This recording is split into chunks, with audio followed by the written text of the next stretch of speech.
Now that everything is recording, I'm going to go ahead and just jump in. So what's going on, guys? The point of this video is to talk about some topics as it regards to astral projection. And so if you follow me on YouTube, the likelihood is that you know about my astral projection videos. You know about the most recent video that I put out, which was in regards to my change of opinion on the meaning of astral projection, really, and that I do think that it means something. I mean, I think it's impactful for a person's beliefs, it's impactful for their experiences, and really at the depth, what it means to be a conscious being in this universe.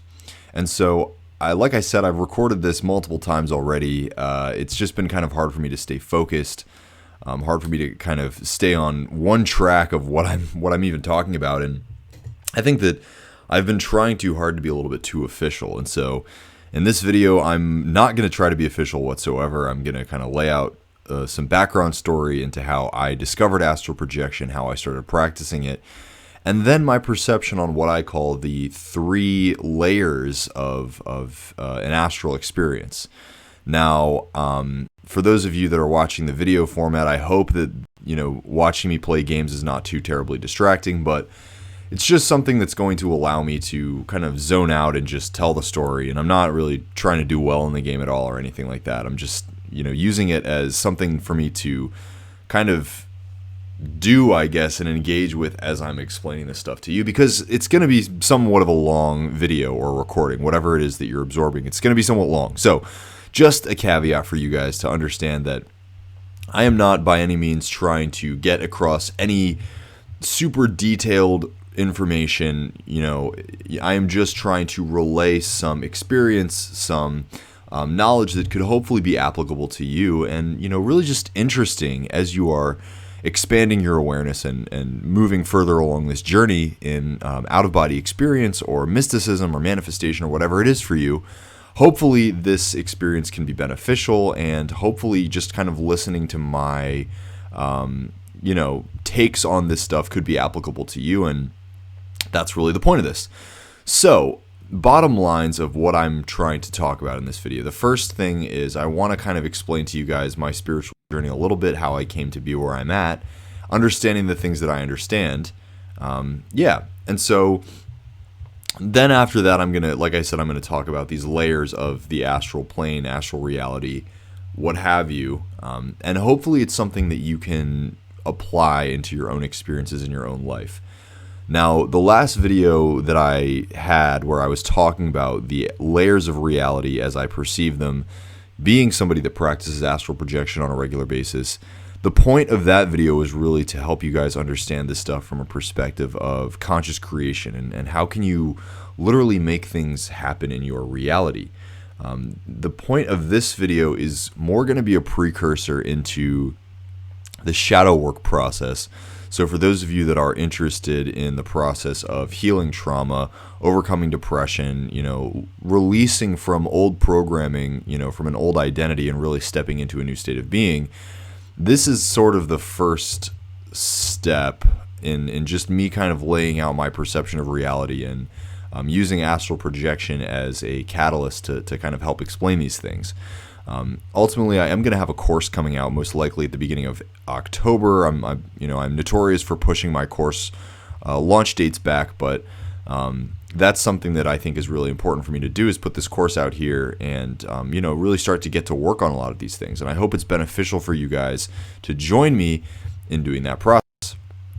But for now, all we're going to do in this video is share a little bit about my experience, talk a little bit about what astral projection, these layers of reality as you can perceive them through these astral experiences, and hopefully have some application towards the end of the video. But more than anything, this is kind of an experience video. So without further ado, that was a lot of ado. Without further ado, I'm going to go ahead and just jump in and start telling my story. So it all started, I'd say, when I was just a little kid, and my mom has always been big into applicable spirituality. Not as much as I am at this point, but I think it's relevant to point out that my mom is a faith leader, right? So my mom is a pastor, and growing up, she was the pastor of my church, and then she was, the dean of the chapel at the college that I attended, still is, and I think it wasn't until fairly recently, I mean, I would say in the past like 10 years or so, that she got into applicable meditation.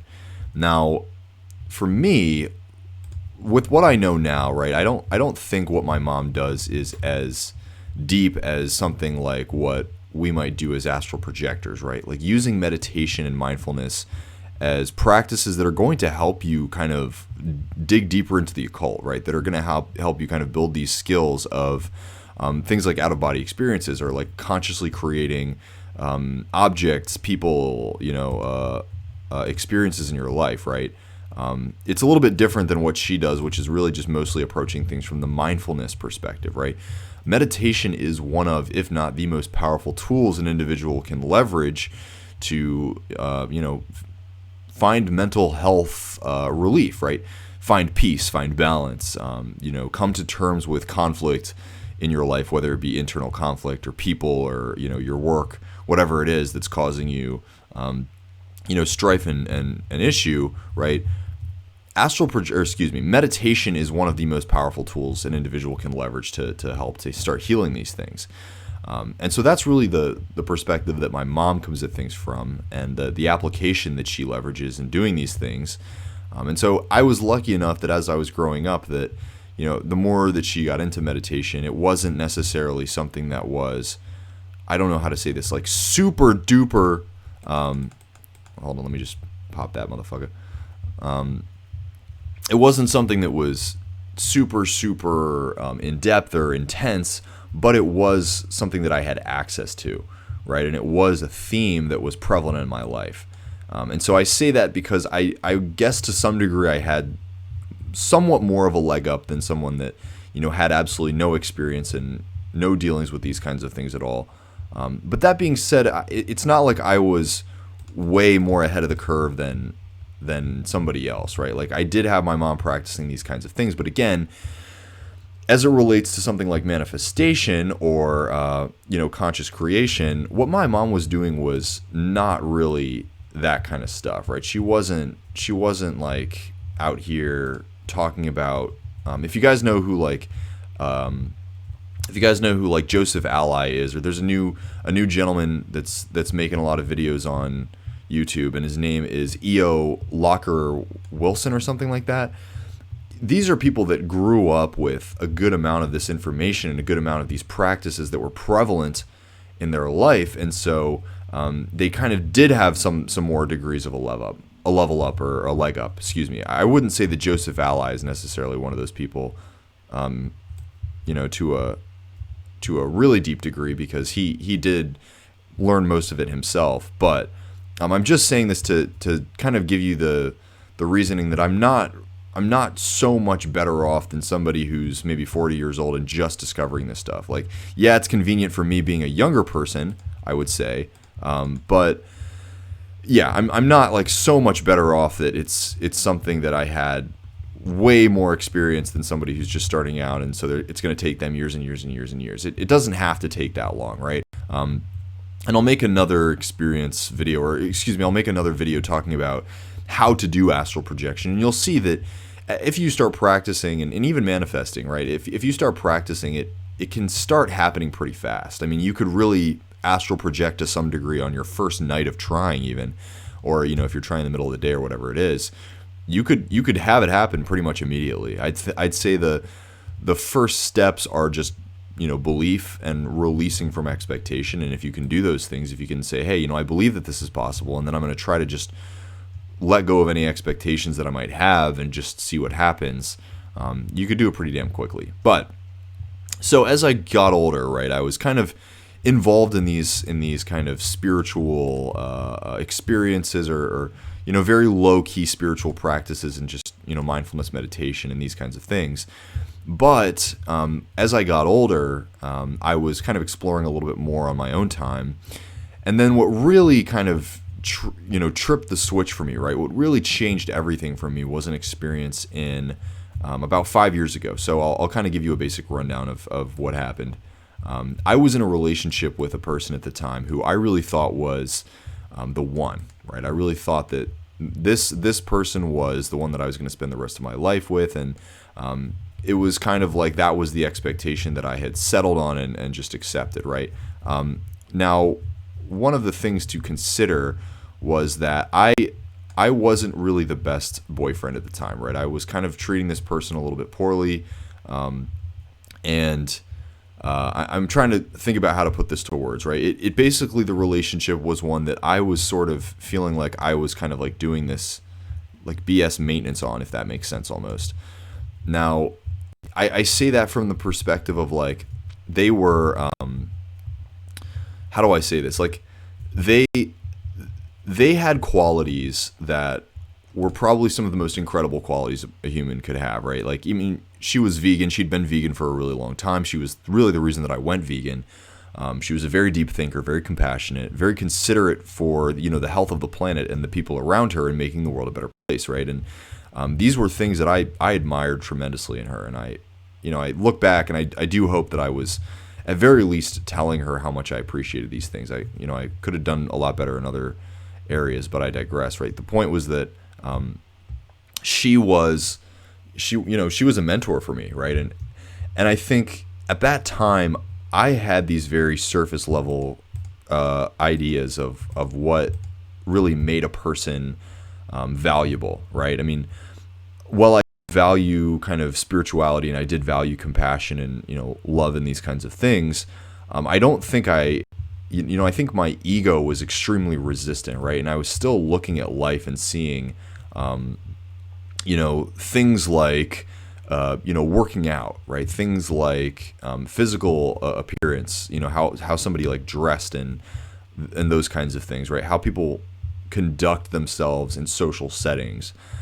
These kinds of very surface level arbitrary qualities were really top of mind for me at that point, right? As a college age dude who, was big into sports, big into going to parties and that kind of stuff. And that's just what mattered to me, right? That's kind of what I was valuing. Sorry, there's my dog shaking in the background.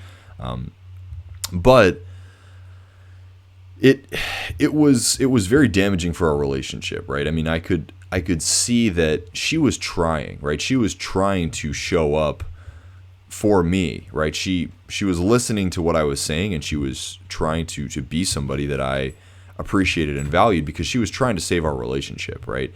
And I think I'm not going to blame her for anything. I mean, it was kind of foolhardy of her because I wasn't prepared to really value her. I think we all have this expectation, like if we do what the person wants, right, that they're then going to turn around and kind of do what we want. And so she was listening to what I was saying and she was trying to show up for me in that way, but it was hurting her, right? She was sacrificing what, who she really was, like the deep authenticity of her being. She was sacrificing to these kind of, BS surface level characteristics that I was saying that I wanted, right? That my ego was saying like, hey, this is what matters and this is what you need to do.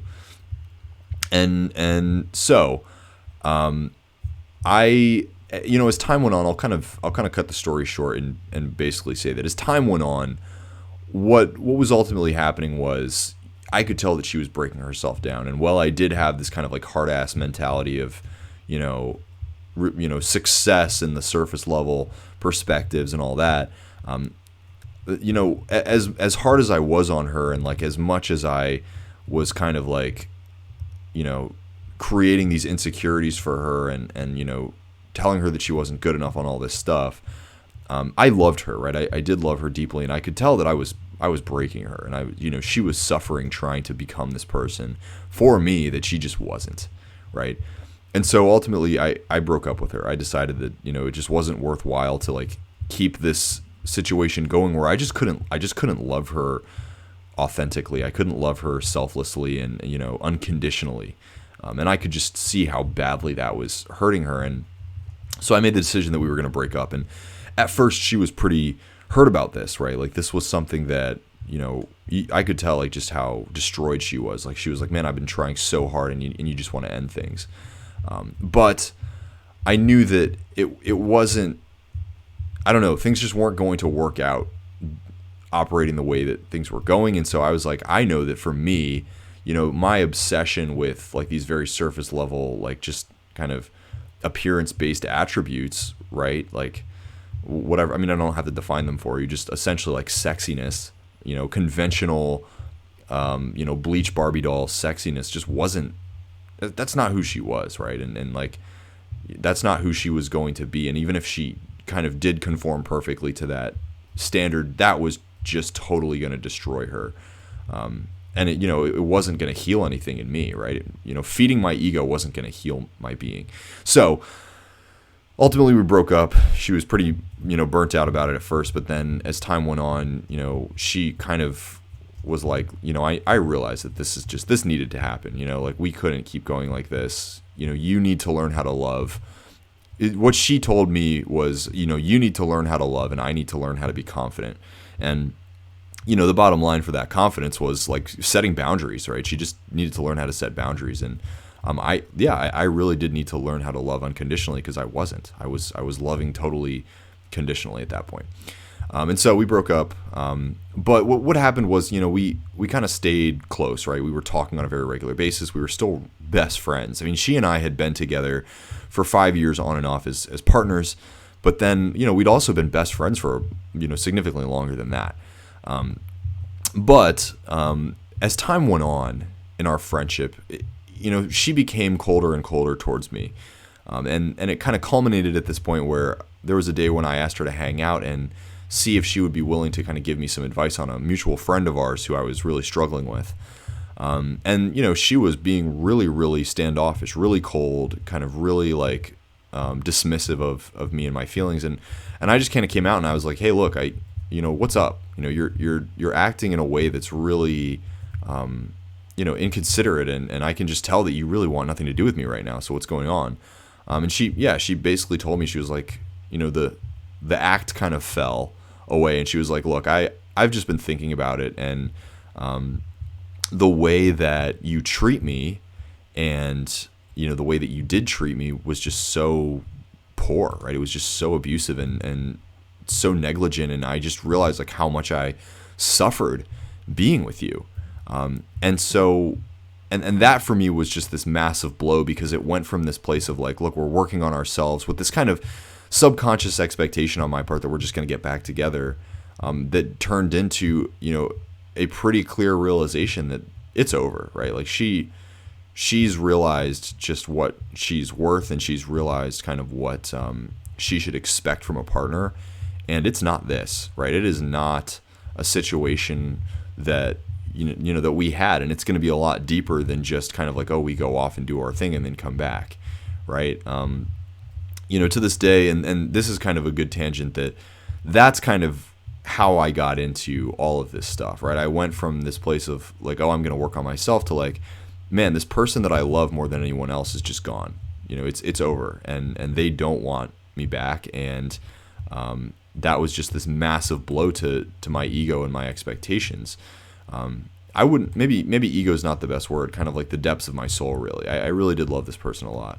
And so that sucked, right? And I basically went from being in, what should we call it? I went from like, self-progress mode pretty much all into, like, how do I get my ex back mode, pretty much. That's really what it was. Like, I was like, man, I need to get this girl back. Like, I mean, this person matters to me more than anything in the world, and she's going to be mine again. I need her to be mine again. And so I looked up these things of like how to get your ex back, and of course, I was looking into people like Coach Corey Wayne and all of these like really, practical people in that way. But I ultimately came across manifesting, right? I came across like how to manifest your ex back. And I was inclined to believe it very quickly. And I think, part of that is like, I just wanted to, it was like, man, this would be the greatest thing ever if this was the case. But yeah, I wanted to believe it, and I wanted her back bad enough that I was willing to kind of just accept these mystical concepts of, whatever you consciously intend is what is going to be appearing on the screen of space. Now, excuse me, little hiccup there. Now, I wouldn't say that it was coming from a place of like total blind faith, right? I mean, I did have, like I said, I did have some degree of background in these concepts I also, had a lot of experiences that I could kind of lean back on and be like, okay, I've proved manifestation to myself to some degree, right? Like, this isn't something that's totally out of the box for me. I can accept it with some degree of belief already, because I've seen results and I've proven to myself that it is sort of realistic. There is a good amount of proof already in my space. And so, as I'm watching these videos, I'm kind of like learning about the practices, the, journaling and writing things down in combination with, the visualizing and the affirming. One second, I want to sip some coffee real quick. And all of these things, they already resonated with me to some degree, and so I'm putting these things into practice. But as I'm absorbing the content, right, and as I'm learning more and more from these various teachers, and stumbling across various modalities in mysticism, I mean, even varying practices within established religions, I came across somebody by the name of Ryan Cropper. And those of you that are watching astral projection videos on YouTube on a regular basis, you probably know who Ryan is. He's probably the biggest, most credible channel when it comes to practices objectively within the occult. A lot of people are posting astral projection videos because it's getting them views, and it kind of like boosts the algorithm a little bit, and they'll talk a lot about manifestation, then talk about astral projection. A great example is Ryan Dowdy. Is that his name? Ryan Dowdy? Dowdy. Aaron Dowdy. Jeez, Lord. So Aaron Dowdy's a good example. His channel's massive, right? He talks a lot about manifesting, and I love Aaron, but a lot of very surface level stuff. And his channel's a great example that it's very surface level in that he talks a lot about concepts and self-love and manifestation, but then he'll have like the occasional video with just like a very basic astral projection experience. Ryan is on the opposite side. He's not going to talk a lot about he's not going to talk a lot about manifesting. He does talk about it, but it's not just like hammering the same point in over and over and over again. I mean, the guy knows his stuff. He can really give you some massive amount of detail on these deep occult practices that just nobody else is talking about, because they don't know, right? Very few people really understand the depth of what this stuff is to the degree that they can give you advanced technique. And so I discovered Ryan's stuff, and I was really fascinated by his stories. His demeanor was one of somebody that really took the time to practice this stuff, and his tale is one that is quite incredible, because as a young person, he actually died. He drowned, right? And in that experience of death, he experienced source consciousness, and various out of body stages, in that progression of his release from the physical experience. And so I discovered his channel, and I discovered his videos on astral projection, and I was really interested to give it a shot. And it happened very, very quickly for me. And I think that comes from a variety of, it is for a variety of experiences that it happened so quickly for me. I'd say the first reason, in my opinion, is that I was just so ready, right? I wanted right off the bat for this to be the case. I wanted to believe it very, very quickly. I wanted to start experiencing changes, because the life that I was living, right, the life that I was in, being one where, I was so challenged by my reality and my, lack of my person being in my space, I accepted it. I very quickly was like, this would be awesome if this was the case, if, I really could just release from the reality that I'm living in right now, and, go off and experience these out-of-body travels, right? It would be very nice to leave my conscious reality because it sucks, is essentially where my mind was at. So because I was also practicing manifesting, and I was, doing these meditations and releasing from the physical world on such a consistent basis, it was pretty easy for me. And so probably within the first couple days of, practicing, I actually got out of my body. Like literally the first time doing it, I experienced the vibrations because, again, I wanted to, right? I wanted it that much. And so it happened very quickly. And so for those of you that understand kind of what the process is and how it works and what happens, you're going to experience this very intense vibrational, feeling. It's almost like a jet engine mixed with being electrocuted, right? You're going through like a wind tunnel and you're just feeling this massive amount of energy pumping through your body. And then it's like you're being shocked, right? And it's a very emotionally, physically intense experience. For those of you that might have any kind of, physical disabilities, you're probably more in touch with the feelings of your physical body, right? Most of us, we have so many thoughts going on. We have so much emotional clutter that it's hard for us to really feel into our body on a regular basis, right? And so when you do these astral projection practices, you're really starting to quiet your mind, release, and just feel, right? Feel into the sensations of like your heart beating, your breath, the blood flowing through your muscles, right? All of these different kinds of things. And it is a very intense experience. And when your mind is like almost like, I can't say forcefully shut off because you can't be forcefully shut off, but it's like you release from thoughts and then you're really, really tapped into physical sensation. And so that's kind of the first step as you kind of relax your thoughts, you tap into your body and you start releasing from your body. You're going to feel the energy pumping through your physical being to like this massive degree.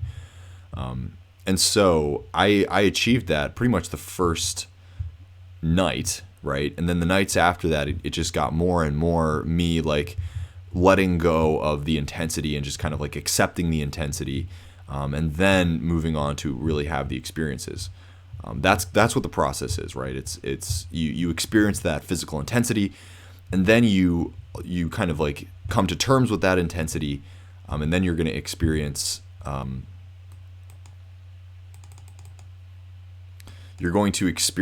the release. And how else to put it, but the release is, it's very simple. It's almost like going from this experience of tons and tons of intense energy to nothingness, right? And it's still a physically visceral experience to exit, right? When you exit the body finally, it is kind of like you are an electric being.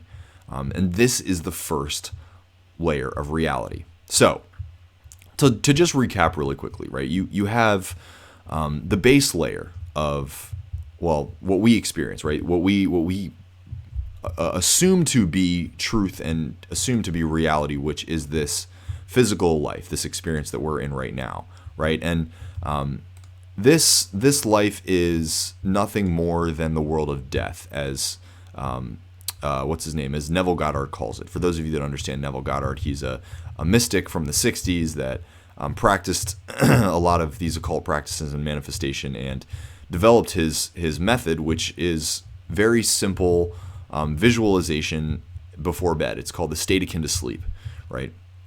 But Neville's idea of what we were experiencing in this current world is the world of death, and it's the most hardened version of reality. It's the most difficult to change, to adjust. There's a lot of people like I forget, who is it? Joe Dispenza, who thinks that this world is the one that changes the quickest, and I have the exact opposite perspective. I think that this world is the most hardened. It's the most stiff. It's the most difficult to shift with intention. Not that it can't be shifted, and it does constantly shift with intention, just like everything in the universe. But it takes time, right? It takes a lot of frames to experience change. And so in this reality, you could almost imagine it like if you were looking in a mirror, right, and you create the intention to change, to shift, the mirror is going to follow you on a time delay, right? So if I make a funny face, my face is going to shift very slowly in the mirror. And the way that it shifts, if we want to get really technical and describe exactly how and why it happens, the way it shifts is based on the variation of the frames, right? And so the frames are the physical changes, the time-based changes that have to happen for things to align. And so the first necessity is your belief. So you first have to assume the end, right? Believe that it can happen and intend for it to happen. Most of us are doing this subconsciously, right? We're using conscious effort to make things happen that we want to happen, and then most of the things that are kind of just assumed by our subconscious mind happen a lot quicker. So if you want to get a job, right? Most people, like, they intend to get a job and they intend to experience a shift in that way, right? When it comes to a partner, most people, when it comes to a relationship partner, it's almost more subconscious. Like they kind of like subconsciously set the intention, but then they have a lot of like conscious limitations that get in the way, and so it's a little bit more challenging. They feel like it's a struggle-based process versus the people that kind of just come across a person, and like the process of like falling in love and getting into a relationship is very flow-based. I would say that for them, they didn't really intend as much, right? It just kind of happened, but there was the subconscious feeling of like, man, it would be really nice to have this partner, right? And so I'm just gonna kind of, like they more subconsciously set the intention. This stuff will make more sense as you absorb more content, and hopefully maybe with the progression of this recording and this video will make more sense. So this layer, right? This reality that we're experiencing, if you imagine it like a mirror, you shift in the mirror, and then the mirror is going to operate on a time delay. It's going to take some time to shift. So that's just kind of how that works. The second layer is the thought layer, right? So the etheric realm. This realm is one that is connected to everybody, right? Whether we realize it or not. Now there's a recording by a gentleman who, I can't quite remember his name, but he's a philosopher who was struggling with addiction, right? And he was dealing with addiction for alcoholism, I believe. And so he ended up going to rehab. And he talks about how in rehab they have these conversations where people are kind of all together in these circles talking about their struggles, what they're going through. And he says that in these circles, having these conversations, one of the things that he realized was that most people are sharing the same thoughts, right? They have the same challenges, they have the same beliefs. It's just slightly, adjusted in the personification person to person, right? Like how each of us identify these things is going to be slightly different just based on our own individuality.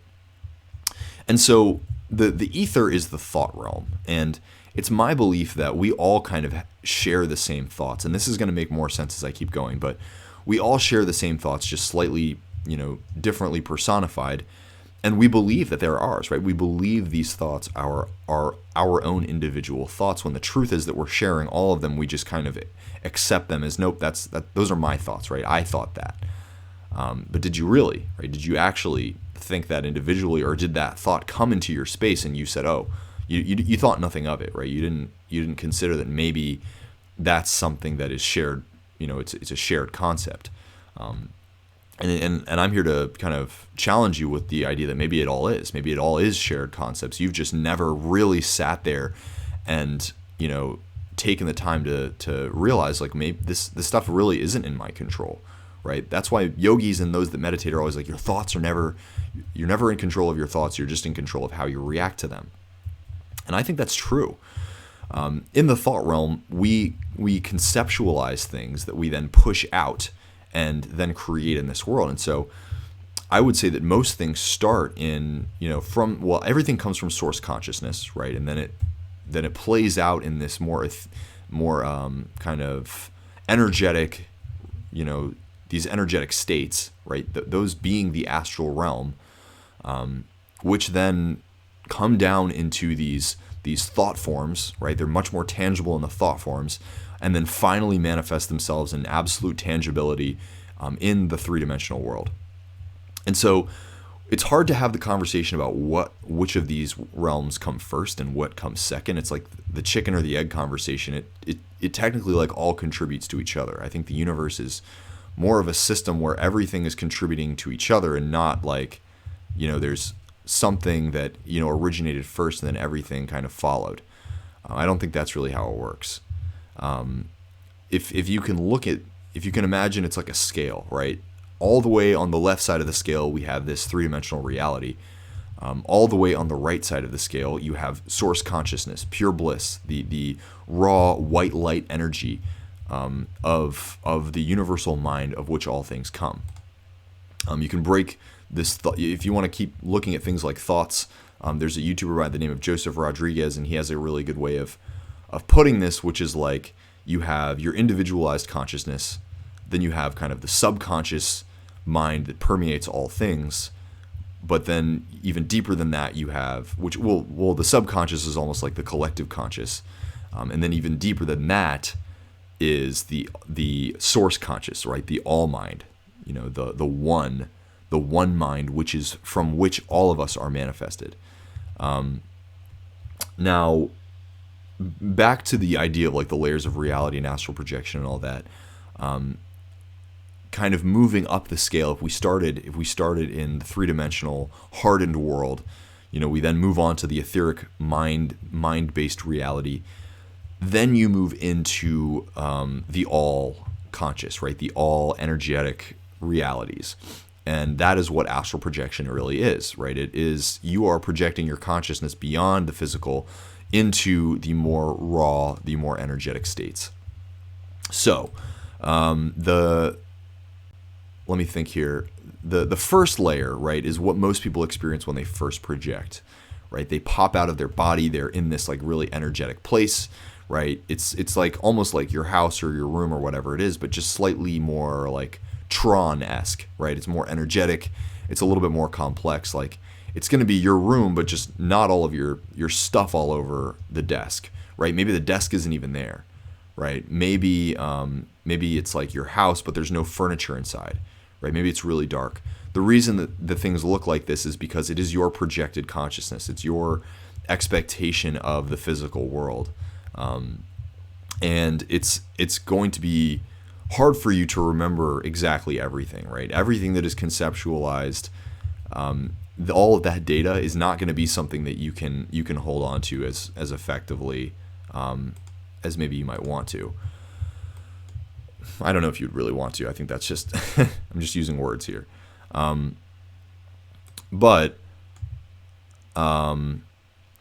Yeah, so that's kind of the first reality. I would describe it almost like limbo. This is where you can experience ghosts. This is where you can experience spirits. This is where you can experience energetic beings that are trying to make themselves manifested in the physical world, or they are just leaving the physical world and they're kind of still holding on to it. That's what ghosts are, right? That's what spirits are. They are the manifestation of beings' consciousness they're not ready really to leave Earth, right? They don't know what that's going to be, that experience is going to be like to fully exit Earth, and so they're kind of like lingering beings, right? They're lost. That's what they are. And so I'll give you a kind of an example experience that I had. I was in my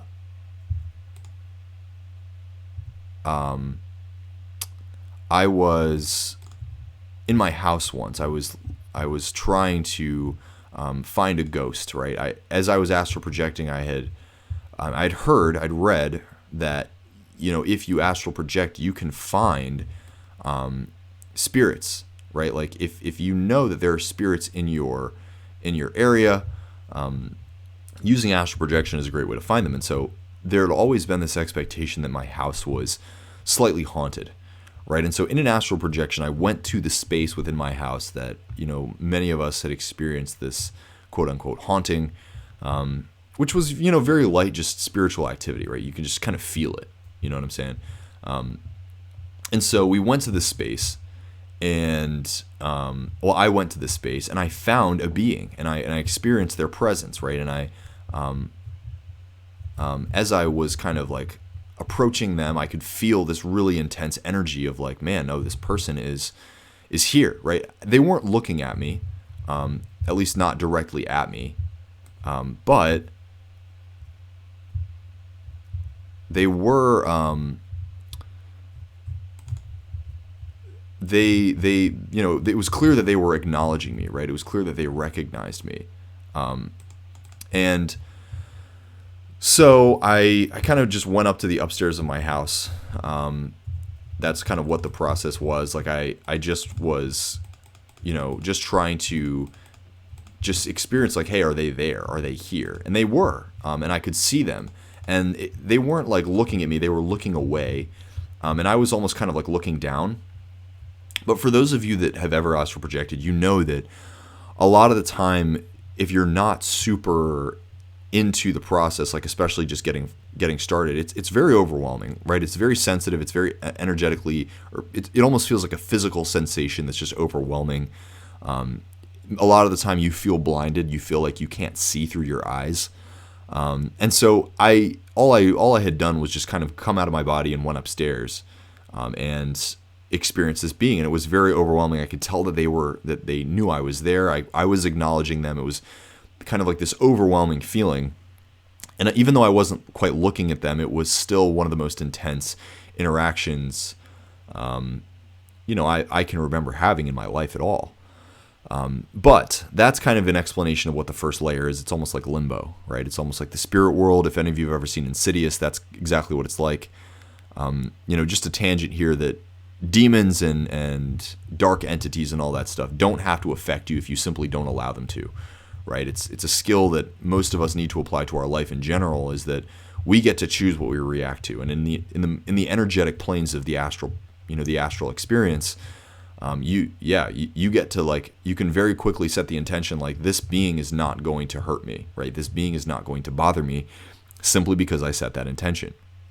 In the real world, you could set that intention and somebody might still bother you and they might still be trying to annoy you, but if you just don't react and you don't engage with them, eventually they're going to leave you alone, right? It's going to take some time. But in the astral experience, it can happen very, very quickly. Both directions, right? If as soon as you feel vulnerable, they're going to feel that energy and they're going to latch right onto you. As soon as you decide that, I don't give a damn about this being doesn't bother me at all, same thing. They'll leave you alone. They will dissipate. But first layer, limbo, that's what it is. It's like being a ghost. Very, very energetically intense. You have a semblance of your physical body because you think it's there. You can travel anywhere in the world, anywhere in the universe, and at first it will be this energetic kind of, almost like a projection, almost like a hologram. But then the more you kind of invest in that space and the more real it becomes, you will move on to either the second or the third layer. So let's talk about the second layer of the astral reality. The second layer of the astral reality is frequency-based. What does this mean? Well, it means that everything is frequency. If you've ever heard of a guy by the name of David Hawkins wrote two of my favorite books ever written, which number one is Letting Go, and then number two is called Power versus Force. Now, in both of these books, David Hawkins refers to a scale of consciousness. This scale of consciousness starts at the bottom with like shame and apathy and guilt being some of the most hopeless, some of the most, destructive emotions a person can feel, all the way at the top, which is like, peace, bliss, that ineffable feeling, unexplainable, undefinable feeling of source consciousness, which is just like pure positive energy, no thoughts, right? It's just pure, energetic pureness. How else do we even try to define it? We don't. But along this scale, there's the various, emotional stages. So you start all the way at the bottom with pure, absolute shame in who you are and your being and just absolute hopelessness in existence. Moving up the scale, you start to encounter things like sadness and depression. Moving up with higher frequencies like anger and then pride, and then gluttony. Moving up further and further into like acceptance, into reason, into love, into peace, onwards, right? And what he does is he describes these states of energy, but also prescribing a number to them. And I believe the number is the definition for frequency, and he uses hertz, right? He is using the the hertz scale, and for those of you guys that are watching like the frequency videos on YouTube of the meditations and the sounds, that's kind of what it is, right? It's meeting those frequencies.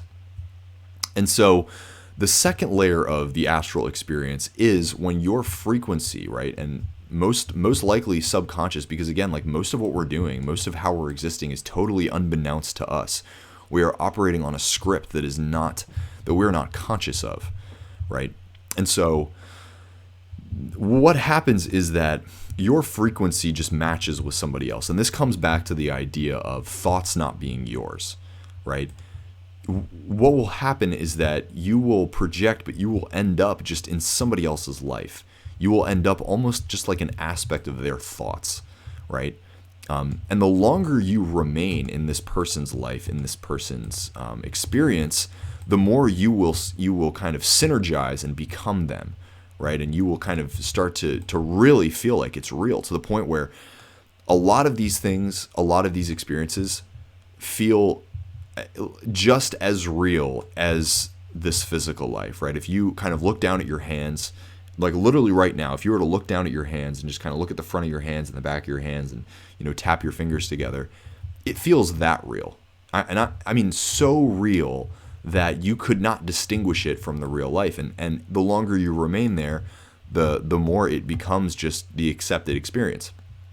This is what I would consider to be the true danger of astral projection, which is getting lost, right? It's the longer you remain in somebody else's experience and familiarizing with it, yourself with it, the more it becomes normal for you, and the more that you kind of start to forget your old state of being. The only reason you wake up in the morning every single day in the same body, in the same life, is because that is the script that has been playing out over and over and over again for you in the frames of time space. And so if you're to start basically engaging in another reality that is as real as this one, it's very easy to get yourself kind of stuck there. And that's what people like Ryan talk about in like some of the most dangerous experiences they had was that, right? Vet astral projectors might kind of disagree with me and saying like it's really not that dangerous. It's really not, something that we should fear or shy away from and make us kind of resist practicing astral projection or even, giving it a shot at all.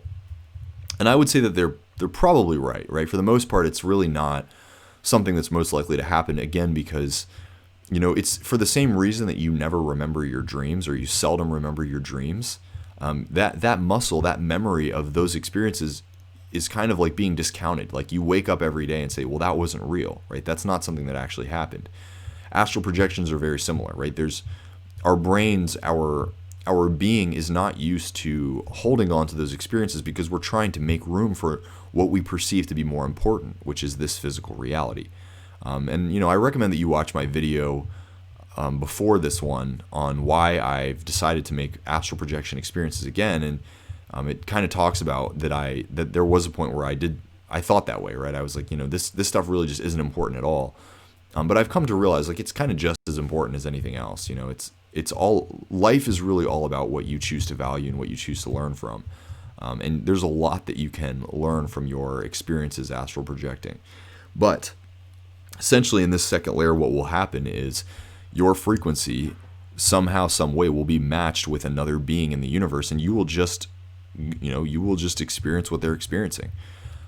It could be a human. It could be some alien society that is totally not familiar to you, but it will seem relatively familiar at first, and then maybe the longer you're there, you'll start to be like, okay, wait a minute, this is odd, right? This isn't normal. But that's kind of what it is literally just you stepping into somebody else's life. I've had all kinds of experiences. I mean, I've had like war experiences. I've had experiences as animals, all of which felt extremely, extremely real.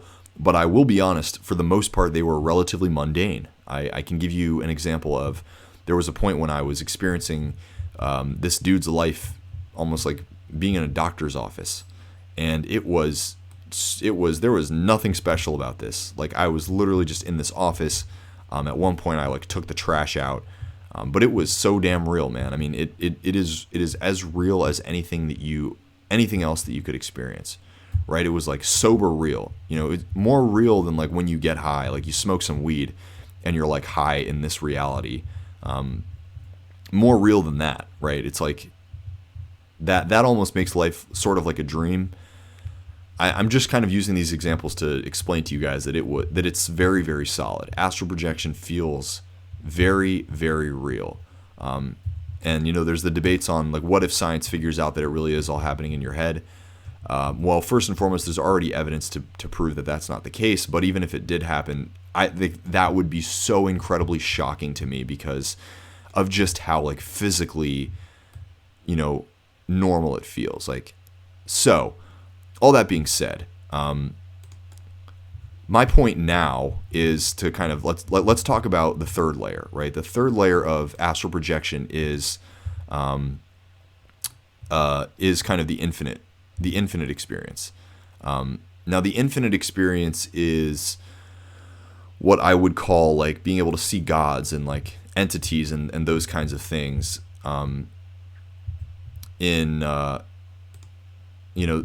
things that are like totally out there, right? Like, these like universal priests and, like spirit dragons and, like crazy gods and, interdimensional beings, all of this kind of stuff.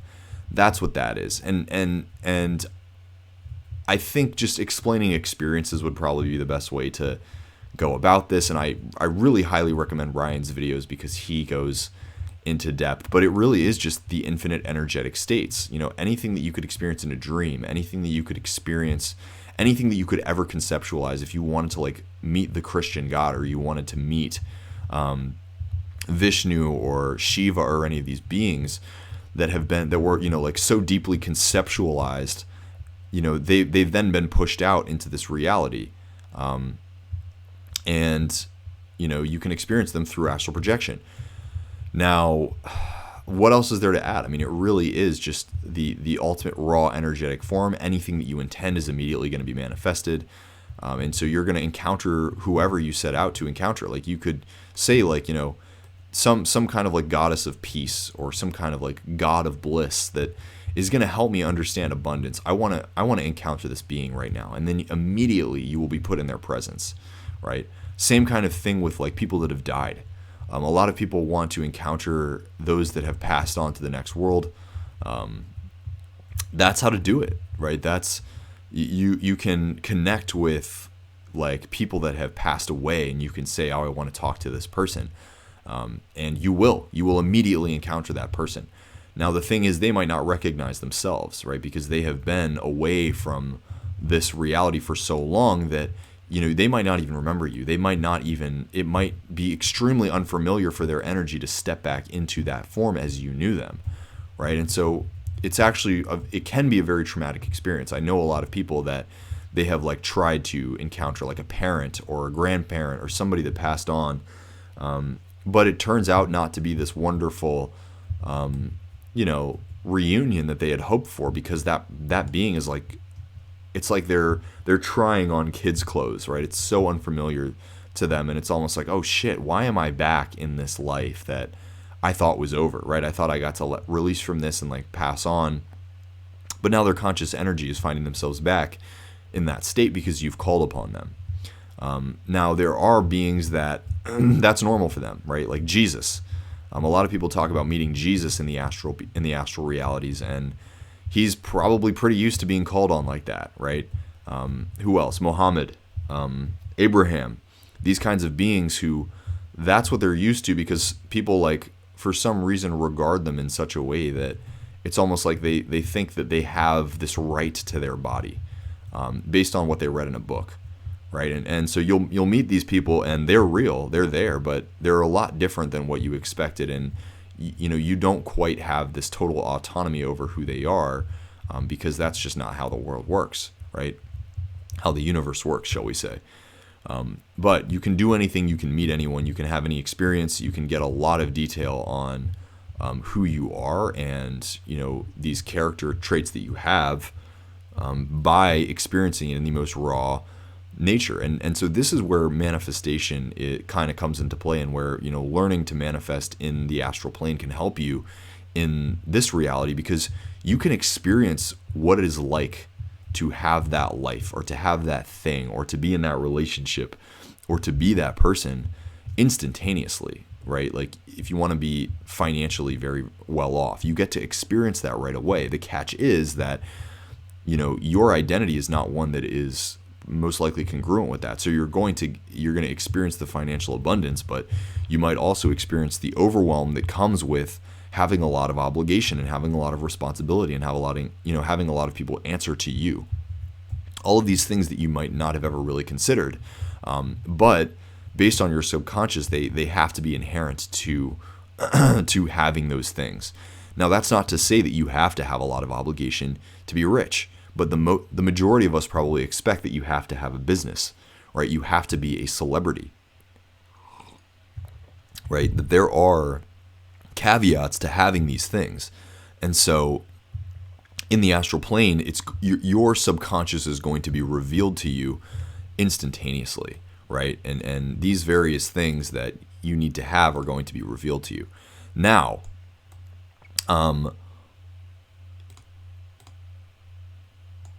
let's see what else.